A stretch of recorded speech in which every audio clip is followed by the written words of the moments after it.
ఆంధ్రప్రదేశ్ పాలిటిక్స్‌లో 2, 3 రోజులుగా ప్రధానంగా మీ కాదు పార్టీ అంతకంటే ముందు యుద్ధం గురించే. ఆ! యుద్ధాల గురించి ఎవరు గూడా ఇది స్క్రీన్ పైన కనిపించే సీన్ లాంటిది కాదు. కాదు. కొన్ని కోట్ల మంది ప్రత్యక్షంగా ప్రాణభయంతో, ఆకలితో లేకపోతే భవిష్యత్తు పైన ఏమాత్రం భద్రత లేకుండా ఎప్పుడు చచ్చిపోతాం గూడా అర్థం గాకుండా ఉండే ఒక కాలం. ఏమీ తెలియని చిన్న పిల్లలు గూడా అసలకి వాళ్ళ చదువులే ఈరోజు నిన్న చూశాను. గల్ఫ్ కంట్రీస్ ఒక్క 1,30,00,000 లేకుంటే 4, 5 బిలియన్ మొత్తం ఎన్నో పెద్ద హ్యూజ్ అమౌంట్. అన్ని లక్షల రూపాయలతో ఆయుధాలు కొంటున్నారంట. హ్మ్. అసలకి దేనికోసం? క్రిమినల్ మనుషుల్ని వేస్ట్ చంపేదాని కోసం. క్రిమినల్ వేస్టేజ్ ఆఫ్ మనీ కదా! అదంతా అది డెవలప్‌మెంట్‌కి అది ఉపయోగపడేది. చదువుకు, వైద్యానికి, ఆరోగ్యానికి ఉపయోగపడితే ఎంతో బాగుంటది. హ్మ్. సో, నేను భారతదేశ ప్రభుత్వాన్ని సవినయంగా కోరుకున్నది ఒక్కటే. Please intervene in this issue. హ్మ్. హ్మ్. హ్మ్. మీరు అంటున్నారు కదా! మేము చాలా శక్తివంతం, అదే విశ్వగురు. విశ్వగురు అంటున్నారు కదా! కనుక మీ గురుత్వాన్ని ఉపయోగించి దీన్ని ఆపండి. హ్మ్. అసలు ఆ కేఏ పాల్ అంటాడు ఆఖరికి నాకు టైం ఏంటి ఆపేస్తారండి పాపం. హ్మ్. అవును. కేఏ పాల్ గారు. అవును. ఆయన కనుక ఎళ్ళొచ్చారు గూడా. ఇరాన్ గూడా ఎళ్ళొచ్చినట్టున్నారు. కనుక I'm requesting the government of India అన్నట్లు గవర్నమెంట్ ఆఫ్ ఇండియాతో పాటుగా భారత ప్రజలు నేను కోరుతా ఉన్నా. ఇది నిజం. చాలా బాధాకరం. ఒకసారి ఊహించండి. 160 మంది పిల్లలు ఒకే బడిలో అదే కదా! చనిపోతే చిన్న పిల్లలు ఏం తెలుసు వాళ్ళకి? ఆహ్, వాళ్ళేం పాపం చేశారని పాపం. ఏం చేశారండి నాయకుడు కనుక మానవత్వం అనేది చాలా అవసరమైన విషయం గమనించాలా. So, I'm requesting all the people including governments try to stop this war. Right. War అనేది అగైన్స్ట్ హ్యుమానిటీ. అంతే కదా! దట్స్ హ్మ్. హ్మ్. హ్మ్. ఆల్. అడగండి పాలిటిక్స్. రైట్. ఆంధ్రప్రదేశ్‌లో మీ పార్టీ ప్రధానంగా ఫేస్ చేస్తున్న అంశం జగన్మోహన్ రెడ్డి గారి కుటుంబంలో గొడవలు. గడిచిన ఎన్నికల్లో గూడా మిమ్మల్ని చాలా డిస్టర్బ్ చేశాయి అవి. ఇంకా అది సీరియల్‌లాగా నడుస్తోంది. వైఎస్ విజయమ్మ గారు ఇటీవల ఒక లేఖ రాశారు. రాజశేఖర్ రెడ్డి గారికి సంబంధించిన ఆస్తులు, ఉమ్మడి ఆస్తులు నలుగురు మనవళ్ళకు, ముగ్గురే మనవళ్ళనుకుంటా. ఇద్దరే మనవళ్ళు. సో, ఒక్కడే మనవడు. ముగ్గురు మనవరాళ్ళు. అందరికీ ఈక్వల్‌గా షేర్ ఇవ్వాల్సింది. జగన్ ఇస్తాడని ఆశిస్తున్నా అని చెప్పి. అసలు నేను రాజశేఖర రెడ్డి గారి మీద చాలా గౌరవం ఉంది నాకు. కనుక నేను వాళ్ళ కుటుంబ విషయాల్లో చేపెట్టేంత సాహసం నా దగ్గర లేదు. హ్మ్. ఒకటి. హ్మ్. అయినప్పటికి కూడా ఏ పేరు చెప్పినా సరే సగం సగం ఆస్తులు పంచమనే కదా! అవును. రాజశేఖర రెడ్డి గారు సంపాదించిన ఆస్తులు సగం సగం పంచుకోవడం. హ్మ్. జగన్ రెడ్డి గారు పంచారే అనుకుంటున్నాను నేను. హ్మ్. ఇంకా ఏదైనా డిస్క్రిపెన్సీ ఉంటే అది వాళ్ళ అమ్మగారు కూర్చొని దాన్ని చాక్ ఔట్ చేసి సెటిల్ చేయాలి. హ్మ్.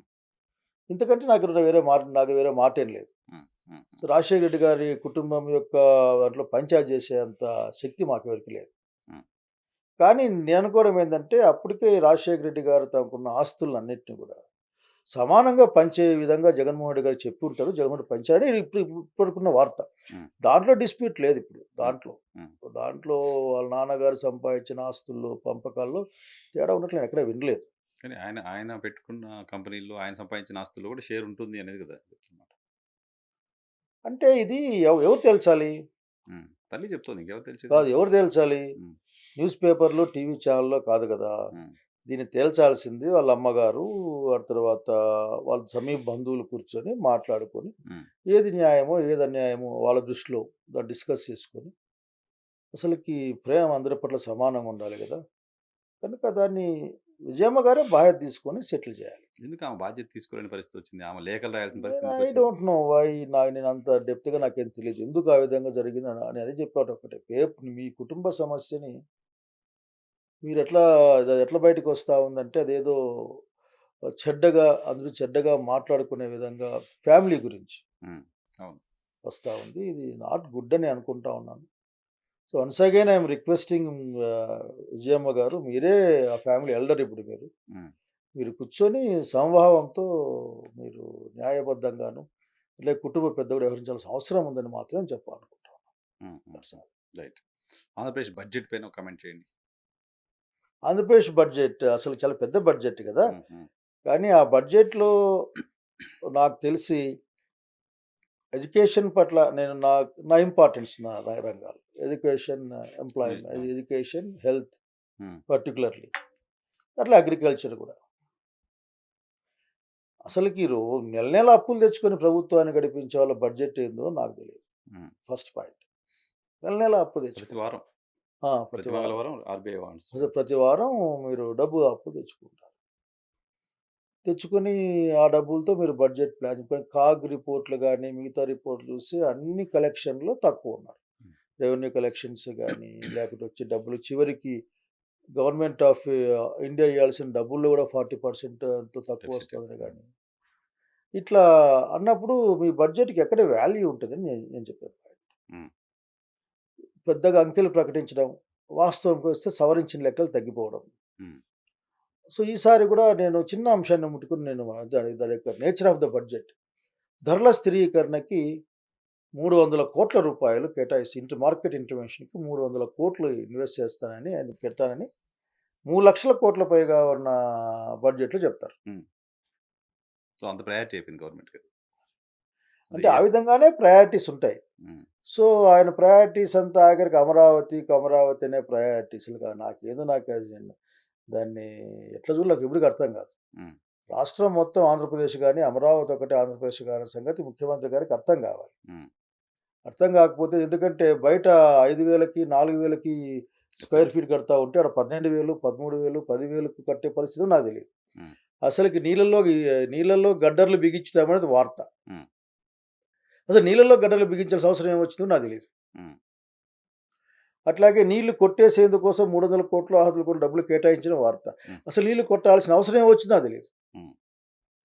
అట్లా ఎత్తిపోతల పథకాలకు కేటాయించి అసలు ఎత్తిపోతల పథకాల ప్లేస్‌లో బిల్డింగ్లు కట్టేది నాకు ఇప్పటికీ అర్థం కాదు. హ్మ్. సో, కాబట్టి బడ్జెట్ ప్రకారం చూసినప్పుడు ఏ రంగాన్ని కూడా సాటిస్ఫై చేసే విధంగా ఆయన బిహేవియర్ లేదు. ఓకే. ఇంక్లూడింగ్ ఎంప్లాయీస్ దగ్గర నుంచి హ్మ్. రైతుల వరకు కూడా. హ్మ్. ఏ రంగం చూస్తా వచ్చినా సరే అట్లే కనిపిస్తుంది. హ్మ్. హ్మ్. హ్మ్. సో, నీకు కనిపించేదంతా ఒకటే అసలుకి పైగా అప్పులు కూడా ఎక్కడ తెచ్చినామని చెప్పరు. హైడ్ చేస్తున్నారా? మమ్మల్ని హైడ్ అనేగా చెప్పాల్సింది ఇంగా. హ్మ్. అప్పులు ఎట్లా వచ్చాయి? అప్పులు ఎంత తెచ్చామో చెప్పరు. ఊరికే అసెంబ్లీలోనేమో జగన్మోహన్ రెడ్డి గారి హయాంలో 3,00,000 చిల్లర అప్పులు జరిగాయని చెప్తారు. బయటకొస్తే బయటకొచ్చినాక 10, 12 అంకె నోటికి దోస్తే ఆ అంకె చెప్తా ఉంటారు. హ్మ్. నేను నాకు ఆశ్చర్యమేస్తది. ఎట్లా చెప్పగలరు అని. హుహు. సో, ఇప్పటికే 3,500,000 దాదాపు 3,00,000,00,000 అప్పులయినాయి అవును. 20 మంత్స్‌లో. ఆయనయి. పైగా ఇంకా కొన్ని వింత విషయాలుంటాయి. ఏంటంటే పీపీపీ మోడ్‌లో వాళ్ళకి ఎవరికన్నా నష్టమొస్తే ఆ నష్టం డబ్బులు మేము కడతాం. అవును. హ్మ్. మేము మీకు ఇన్సెంటివ్ ఇస్తాం. అట్లాగే రియల్ ఎస్టేట్ వాళ్ళకి భూములు 99 పైసలకో ఫ్రీగా ఎంతో తక్కువ అతి తక్కువ ధరకి ఇస్తాం. అట్లాగే మీకు ఆ కాస్ట్ డిఫరెన్స్ వస్తే అది మేము కడతాం. ఎస్ఎఫ్టీకి ఎంత కడతాం. మేమిస్తాం కడతాం. డబ్బులు మీరు అమ్ముకోండి తర్వాత వాటిలో చేసి. అంటే ఇటువంటి వింత వింత విషయాలు చూస్తా ఉంటాం. హ్మ్. అట్లాగే గీతం లాంటిది చూసినప్పుడు ఇంతకాలం లేనిది ఉన్నట్లుండి ఈ భూములు నావే అని చెప్పేసి 5,000,00,00,000, 6,000,00,00,000 ఆస్తుల్ని ఒక దెబ్బకి లాగేసుకోవడం చూస్తాం. హ్మ్. అసలకి ఒక ఇంటి స్థలం ఇచ్చిన దాఖలా కనపడదు. ఇస్తామని. హ్మ్. సో, ఒక వింత వింత విషయాలంటే ప్రజలకు వ్యతిరేకమైన హ్మ్. కార్పొరేట్ వాళ్ళకి లేక బిజినెస్ పీపుల్‌కి అనుకూలమైన విధానాలు. దాంట్లో మొన్నొకటి చూసాం. ఏంటి బహుశా వాళ్ళ ఫ్యాక్టరీ అదే వాళ్ళ ఆ! హెరిటేజ్. దానికి ఏదో 100,00,00,000 ఇన్సెంటివ్సో ఇది ఇస్తా ఉన్నాం. 200,00,00,000 కంపెనీకి 100,00,00,000 ఇన్సెంటివ్స్. 335 మందికి ఉద్యోగాలు ఇస్తామని దాంట్లో చూసినాం. హ్మ్. సో, ఇట్లా అనేక వింతలు విశేషాలు చూస్తా ఉంటాం. హ్మ్. హ్మ్. విజయవాడలో ఆల్రెడీ ఒక ఎయిర్‌పోర్ట్ ఉంది. హ్మ్. విజయవాడ ఎయిర్‌పోర్ట్ పక్కన 30 కిలోమీటర్లు, హ్మ్. 25 కిలోమీటర్లు ఇంకొక అంతర్జాతీయ విమానాశ్రయం అది నీళ్ళలో తేలుతదో, గాల్లో తేలుతదో నాకు తెలీదు గానీ, హ్మ్. మొత్తం మీద అక్కడ ఒకటి. అట్లా విమానాశ్రయాన్ని మించి రైల్వే స్టేషన్ కడతాము. హ్మ్. టీ దొరకదు సరింగా ఆడ. హ్మ్. సో, ఇవన్నీ కూడా వింతలు విశేషాల కింద రాసుకోవాల్సిన కాలం వస్తుంది ఒక రోజున. ఓకే. సో, నేను చెప్పేదంటే బడ్జెట్ నంబరే కాదు. Don't tell this number game. Priorities. Budget అనేది నంబర్ గేమ్ కాదు. హ్మ్. ఇది నువ్వు యాక్చువల్‌గా డబ్బులు ఎంత ఇస్తున్నావు, ఎంత ఖర్చు పెడుతున్నావు, ఏం ఆదాయాలు చూస్తావు హ్మ్. అన్న అంశాన్ని చూడాల. ప్రజల కొనుగోలు శక్తి దారుణంగా పడిపోతోంది ఆంధ్రప్రదేశ్‌లో అన్నది అందరూ చెప్పే మాట. హ్మ్. ఏ సంస్థ అయినా. అవును. వాళ్ళ ప్రజల కొనుగోలు శక్తి పడిపోతుందంటే అర్థం ఆఖరికి వాళ్ళ యొక్క సంపాదన తగ్గిపోయిందని. అంతే కదా! సం ఎర్నింగ్స్ లేవు. సంపాదన తగ్గిపోయిన తర్వాత కొనుగోలు శక్తి లేకపోతే రాష్ట్రం యొక్క ఆదాయం ఆటోమేటిక్‌గా తగ్గిపోతుందని. హ్మ్. సో, ఇది ఒక కాంప్లెక్స్ ఇది. ఒక్కసారి వేలు పెట్టి మనం చూడలేము దీన్ని. సో, దీన్ని ఎక్కడ పట్టుకున్నా అదే సేమ్ అట్లే సో వచ్చేస్తాయి. ప్రయారిటీ పేదవాళ్ళు, రైతులు వీళ్ళు కాదు. కాకుండా పోయారు. కాదు. ఓకే. ఇప్పుడు జువ్వెలదిన్న ఉంది. హ్మ్. మొత్తం అయిపోయింది. హ్మ్. ఇప్పుడు ప్రైవేట్‌కి ఎందుకియ్యాలి? హ్మ్. నేను వస్తా ఉంటే స సంగారెడ్డిలో ప్రభుత్వ మహిళా కాలేజ్ అని బోర్డ్ చూశాను. హ్మ్. లైట్లు గిట్లు అన్నీ ఏసి చూసారు. నాకెంత సంతోషం వేసింది అసలుకి యాస్ ఎ కామన్ మ్యాన్. హ్మ్. ఇంత పెద్ద గవర్నమెంట్ మెడికల్ కాలేజ్ ఉంది ఇక్కడ. ఇన్‌ఫ్రాస్ట్రక్చర్ గదా! పిల్లకాయలు పేదవాళ్ళు. బాగా చదువుకుంటాయని. సో, గవర్నమెంట్‌లు వాళ్ళు ఎక్కడ చూస్తేనేమో దాన్ని అమ్మేచ్చా తీసుకోండి. మీరు కొనుక్కోకపోతే మీకు ఇన్సెంటివ్ ఇస్తా తీసుకోండి అనే విధంగా మాట్లాడే పరిస్థితి. హ్మ్. కాబట్టి మీ జీతాలు కూడా కడతా నేను 2, 3 ఏళ్ళు కట్టేస్తా అని చెప్పారుగా చెప్పారు. అది గూడా. హ్మ్. జీతాలు గవర్నమెంట్ అది ఇస్తుంది. మేము ఇస్తామని చెప్పారు కదా! కాబట్టి అక్కడ ఓకే లెక్కలు మనకు చెప్పడం వీళ్ళకి ఖర్చు పెట్టుకునేకి అసెంబ్లీ అనుమతి కావాలి. హ్మ్.